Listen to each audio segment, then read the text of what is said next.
the cross, okay? And I'm explaining to you we have a cross here,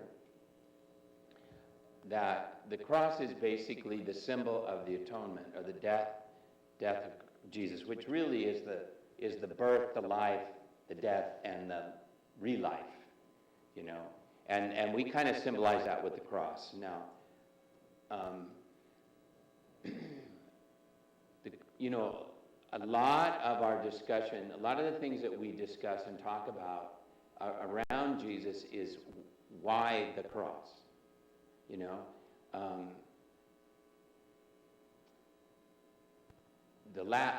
I was attending my home church, and I shared this last week. And the last sermon I heard in that church was why the pastor did not believe in the cross. It's gory, bloody, nobody needs it, okay? But there's a sense in which his perspective was maybe a little more realistic than the average little Sunday school, you know, because we make the cross into a really pretty thing, a really wonderful thing, you know, that we think of. And it is not. It's not supposed to be that way. Now there's, when you talk about the atonement, the death of Jesus on the cross and how it affects our lives, there's an array of things that the cross has to accomplish. And those are centered around problems in government, in divine government. Okay? At the top of the cross, we have the relationship of the sovereign with his law and his government over his dominion over the people and over his subjects. And if he gives pardons, if he forgives sin, he gives a pardon for people's crime, he creates more problems. And we've seen that in our own government here, when governors and presidents either give away pardons or they don't give away pardons, because I've seen that as well. And we have two really famous ones, right, that in our history, right, that we're facing. One was President Bush refused to give a pardon to a lady who'd been on death row for a long time, maybe 25, 30 years. She had married, she had children, she was the number one spiritual leader in the prison. She had women's Bible studies, she led, I mean, her murder was a drug-induced, you know, very ugly murder, but she'd been there for 25 years, and President Bush could have changed that from death to life. She would have never gotten out, but she would at least have avoided the end of that 25-year period, and but he executed her. And it was very bad. He got a really bad rap after that. I mean, he was very, probably wasn't one of his smartest moves, okay? Another one is a man that's probably going to be written down as a hero and a reformer, and is the name just left me. The guy that invented that broke into all the government secrets and crimes of the American aristocracy, and he's still in prison, being bounced around, was betrayed by some people and got caught by the president of Ecuador, and was betrayed to the British government, and they're holding him. You know, if he gets sent over here to America, he will be probably put on death row or executed. But President Trump had an opportunity he had an opportunity to erase that, and he didn't do that, and I think that was a mistake. Now, on the other hand, you have presidents that release criminals, and we talked about this last week. I remember, and some of us will remember that when Clinton gave away like 10,000 pardons when the Democrats lost the election that year, after his second term, and right after that, right behind it was this huge crime wave, and so we can see that how you do pardons is a tricky business. Okay, you can fail to do it right. You can think about it. You know, either way, you can fail in government. Okay, you can do pardons too much, or you can pardon the wrong people, or you can not pardon the right, the people. You can not pardon and also have problems, because you can see that in the scripture that God has to face that in both directions. He can, and so now the second thing is you have the executive government, executors, chief officers, sovereigns they have people that carry out the laws and the sentences of the laws. And if you don't handle that right, it creates a problem. And you can see that in third world countries. Well, you can see it now. You're starting to see it here.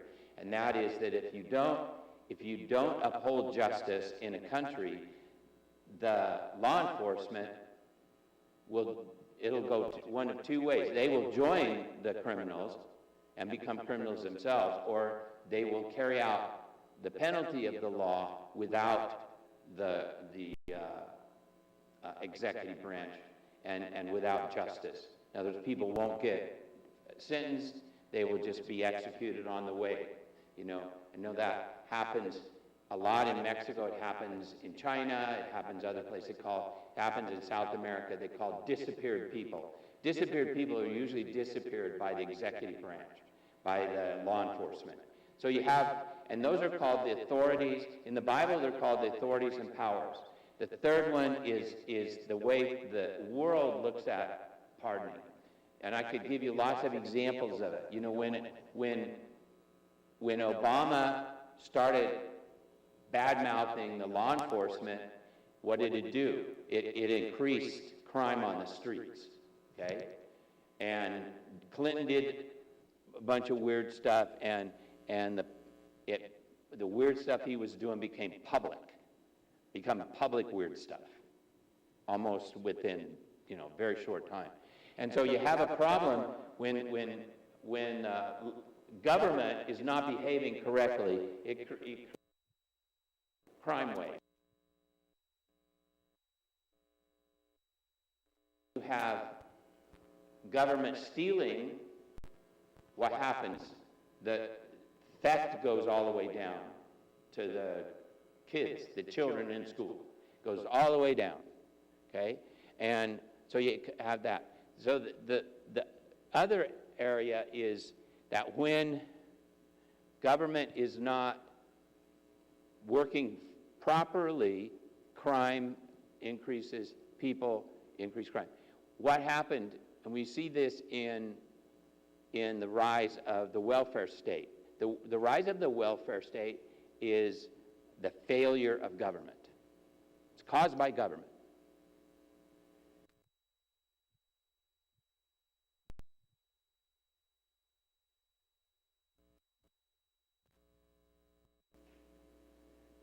You have to govern in such a way that it encourages people to be responsible with their own lives.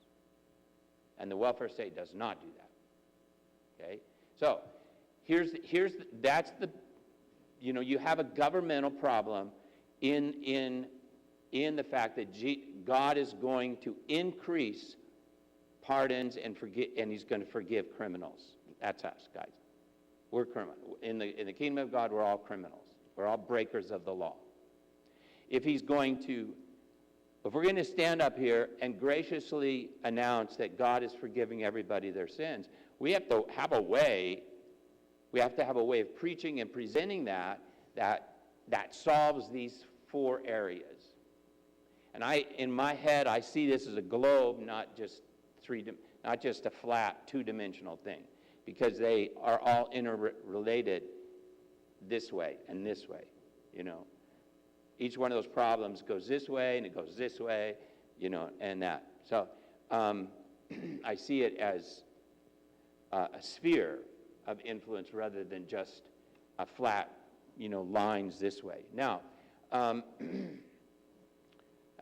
so I want to talk about this side today. I got time. I got 15 minutes, but that's plenty of time to do that. And principalities, we're talking about the law enforcement itself. Now, in the Bible, the law enforcement and I'm going to start with John chapter 12. And I got a good passage in there. This is right before the cross, and Jesus is praying.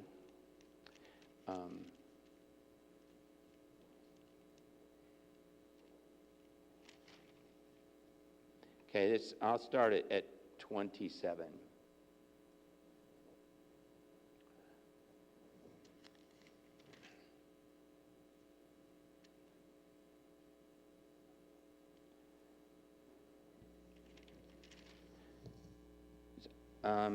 If you want to, let me read it. Okay, this is verse 12:27 of the Gospel of John. Now my soul has become troubled, and what shall I say? Father, save me from this hour. But for this purpose I came to this hour. Father, glorify your name. Then a voice came out of heaven. I have glorified it, and I will glorify it again. So the crowd of people who stood by and heard it were saying that it thundered. Others were saying an angel had spoken to him. Jesus answered and said, this voice has not come for my sake, but for your sakes. Now judgment is in the world. Now the ruler of this world has been cast out. And I, if I be lifted up from the earth, will draw all men to myself. But he was saying this to indicate the kind of death by which he was to die. The crowd then answered, said, we have heard out of the law that Christ is to remain forever. And how can you say the Son of Man be lifted up? Who is this Son of Man? So Jesus said to them, for a little while longer, the light is among you. Walk while you have the light, so that darkness will not overtake you. He who walks in the darkness does not know where he is going. While you have the light, believe in the light, so that you may become sons of the light. Father, we just ask your blessing on your word and anoint our hearts and minds in Jesus' name. So here's the hour. Jesus is facing the cross, and he declares here in John as well, a little bit later, that he has overcome the world.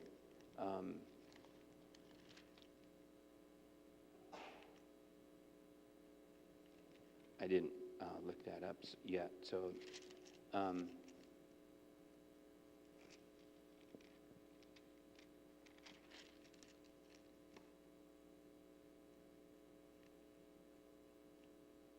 anyway, he I don't say the passage, but he declares that he's overcome the world. Now he's saying when he knows what's going to happen on the cross. He says, if I be lifted up, he is being lifted up on the cross to draw people to the Father.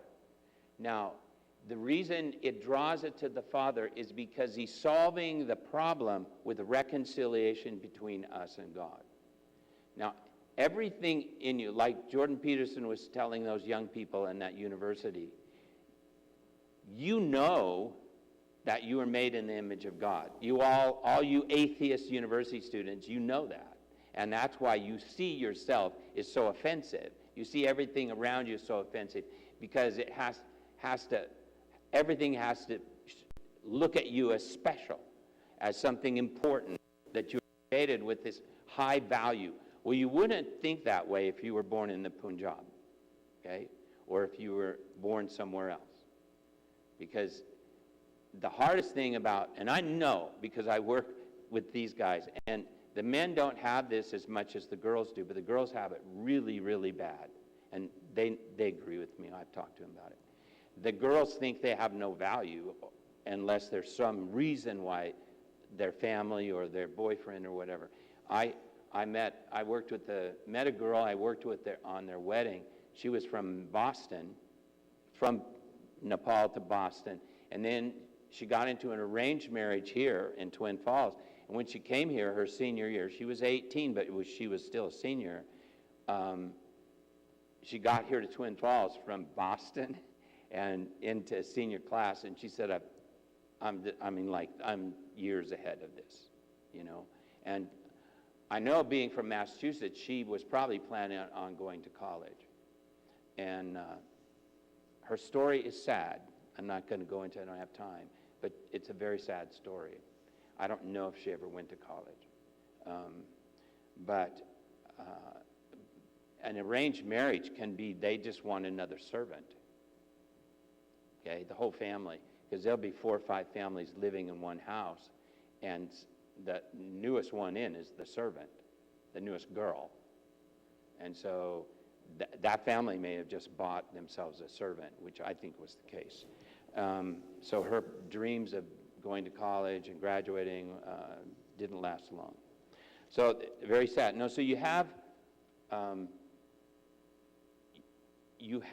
this situation where we think, you know, where we are in the culture, and we expect things to happen in our culture because of the way we see our worldview with the creation, okay? How creation and the whole world works. Everybody has one. Everybody has a worldview. But if you girls were born in northern India or in South America somewhere or some other places, you would not have that. You would not see yourself as important. Okay?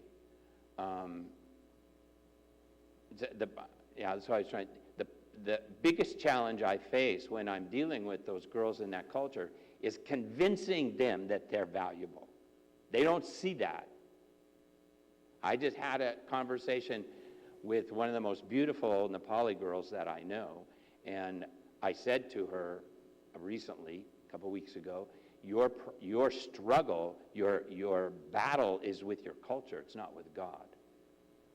You know, she's disappointed in how God is working in her life. I said, that's not the disappointment. The disappointment is your culture. And the biggest challenge in that culture is to get you to think differently.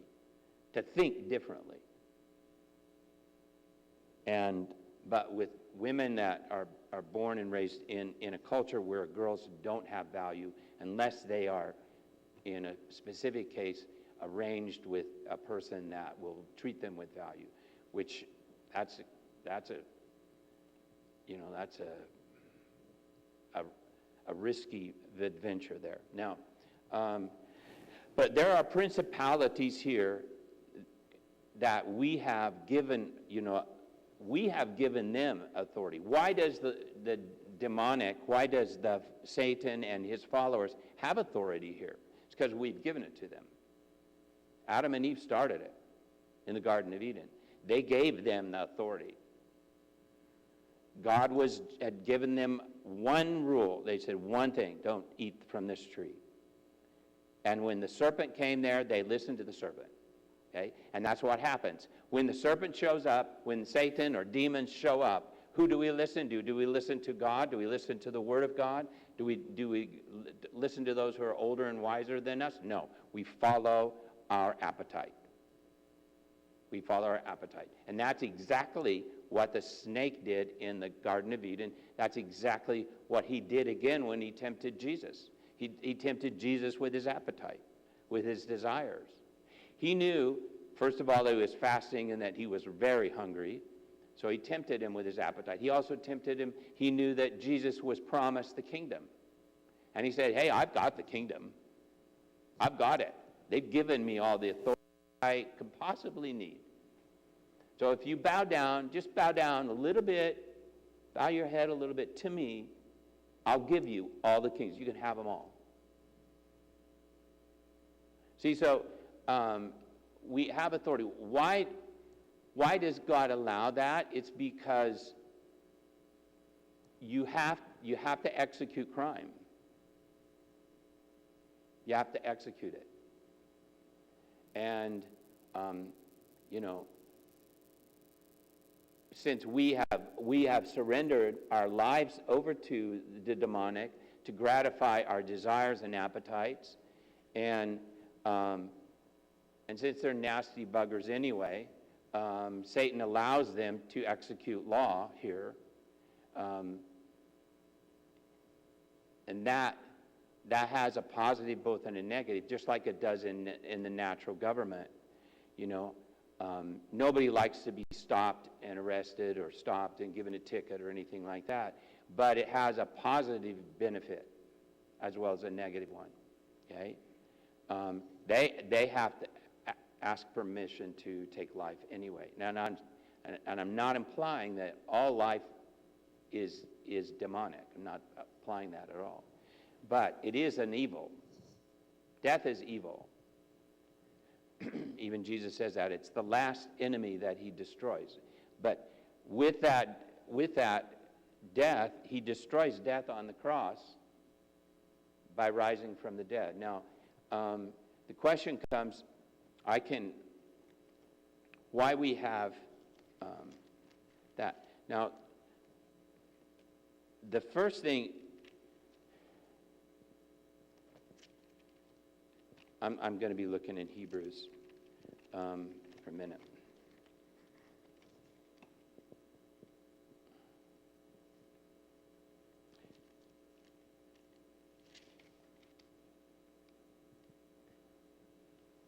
I can't read the whole thing, but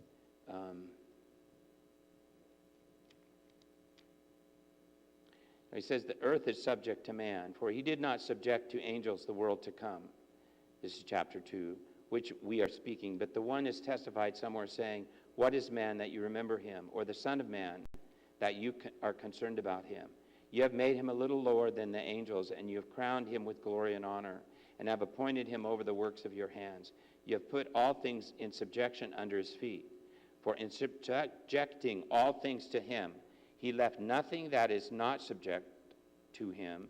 But now we do not see all things subjected to him. In other words, it's talking about us there. The him there is not Jesus, it's man. It's us. And remember, man means both genders, okay, in the Bible.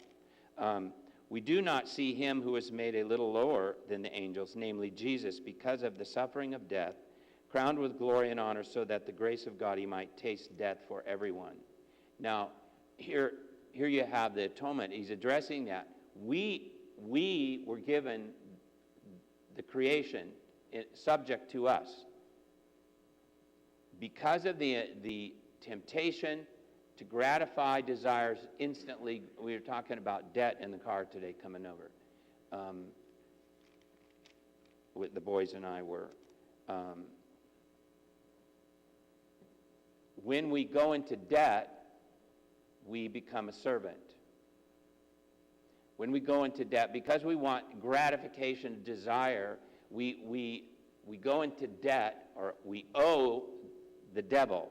We say, if you give me such and such, I will submit to you. So even though the earth was submitted to us, we have turned that over to him.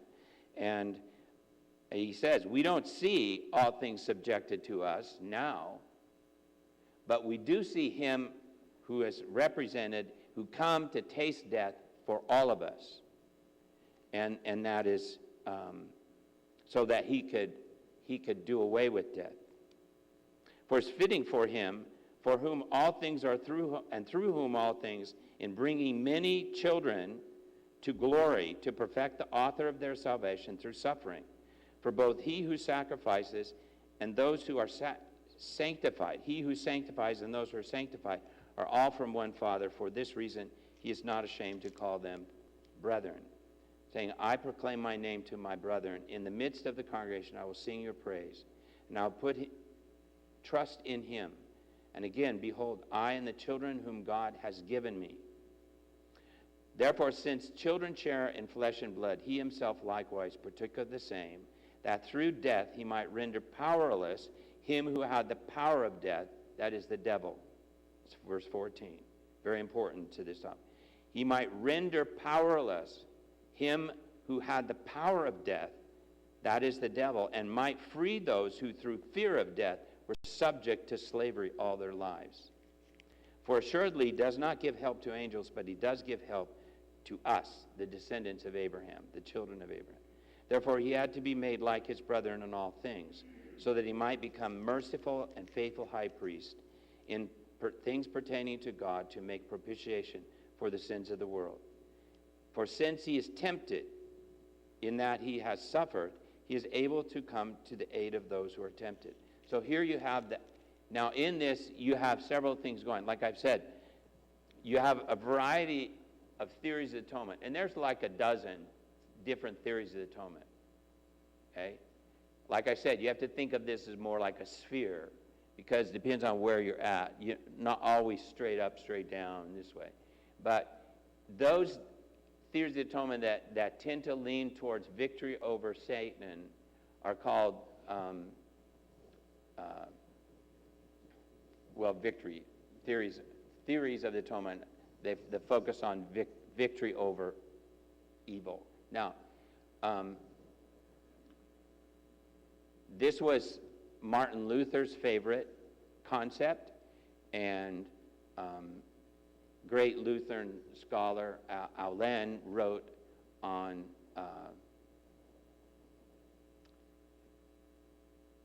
spiritual victory over evil, and that. Now, these also tend, when you come down, when you start to drop down away from straight across down towards man, they become ransom theories.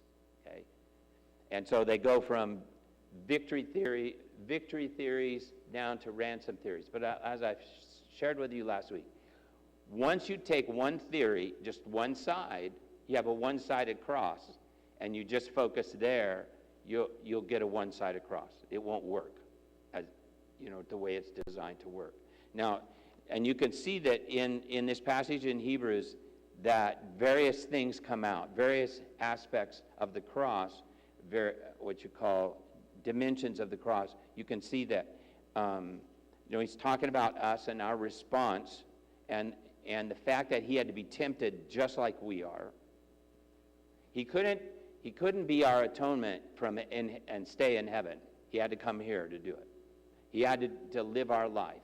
Now, how does that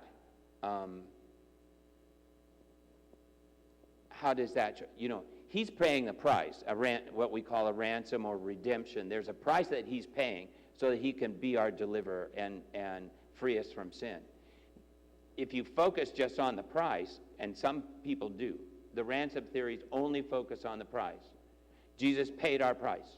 He paid our debt. Now, if you focus on that and make that an absolute, then we don't owe God anything because our debt's paid off. But when you back up and look at the whole cross, we owe more than we did before. Right? He paid so we could have life, but we're to live the life for him. And we belong to him. We belong to him to start because we were created by him. But now we belong to him because he's not only created us, but he's redeemed us. He's purchased us back. Like I had this little conversation with Rahema.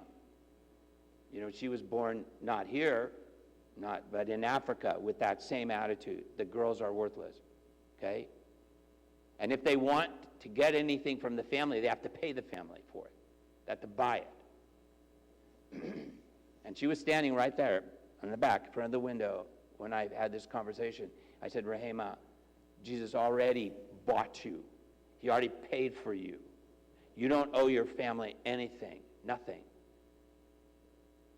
Now, but so it's mistaken when American preachers preach that Jesus paid all of our debts, past, present, and future, and therefore we don't owe God anything. But because you're taking the just one side of the cross instead of looking at the whole thing, okay? Because when Jesus paid for us and he bought us, Now we owe him more than we did before. Okay? Because that's not how it works. It doesn't work that way. And now I got to read this passage in 1 Peter. It's a very important passage. This is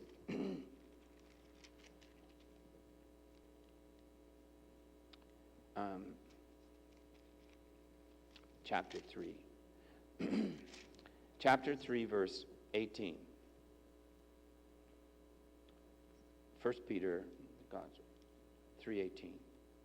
For Christ also died for sins once for all, the just for the unjust, so that he might bring us to God, having been put to death in the flesh and made alive in the spirit, in which also he went and made proclamation to the spirits now in prison, who were once disobedient when the patience of God kept waiting in the days of Noah, during the construction of the ark, in which a few, that is 8 persons, were brought safely through water. Corresponding to that, baptism now saves you. Not the removal of the dirt from the flesh, but an appeal to God to a good conscience through the resurrection of Jesus Christ, who is at the right hand of God, having gone into heaven after angels and authorities and powers had been subjected to him. Now, a lot of people, a lot of churches, I would say a lot, but a few, the Catholic Church uses this for their intermediate state. Mormons also use it for theirs. Listen, the proclamation here, he went and made a proclamation to spirits in prison. He's talking to demons, not people of faith who are in an intermediate state. There's no intermediate state. These are the demonic activity, and the proclamation, kerusso, is not to proclaim good news. In fact, he probably is proclaiming bad news for them. The word here is kerusso, doesn't mean good news at all. It can mean anything, actually, but it could be bad news. But notice what he says. These are the spirits who once disobedient during the patience of God. Now, I don't know, but some interpreters take this as the angels were disobedient during the time of Noah. And so they were removed from heaven. But Jesus now is with them during his death on the cross and the resurrection. He's with these demons. And it says right here, he made a proclamation, and that they are now subject to him. The angels, see, he says this, who he's talking to, having gone into heaven after angels and authorities and powers were subjected to him. That's not describing people in the intermediate state. They have no power. Okay? And so here again is this side of the executive branch of government. They have given the task of executing and carrying out the penalties of the law in this life. And the reason God gave it to them is because we had already given them our obedience and our submission to them. Now Jesus has taken it away from them. You see what he's done here? He's gone into the intermediate state. He's in hell itself, or a pre-hell, whatever you want to call it. And he's made a proclamation to the powers there that they are now subject to him, because he's going to defeat them and he's going to rise again. Again, you can't make an entire theory of, it's Christus Victor is the name of the book by Aulin. Christus Victor. He's the victory. He has victory over principalities, powers, and the last power he has victory over is death itself. And he comes out of that. Ephesians 4 talks about it. He comes out handing out gifts. He comes out of hell itself, and he brings captivity captive. And he hands out gifts to men. That's so that we can present the gospel, the good news of the resurrection of Christ. So there's This is the first theory I'm going to deal with. Next week, I'm not sure where I'll go with that, but we'll know next week. And we're going to have communion today.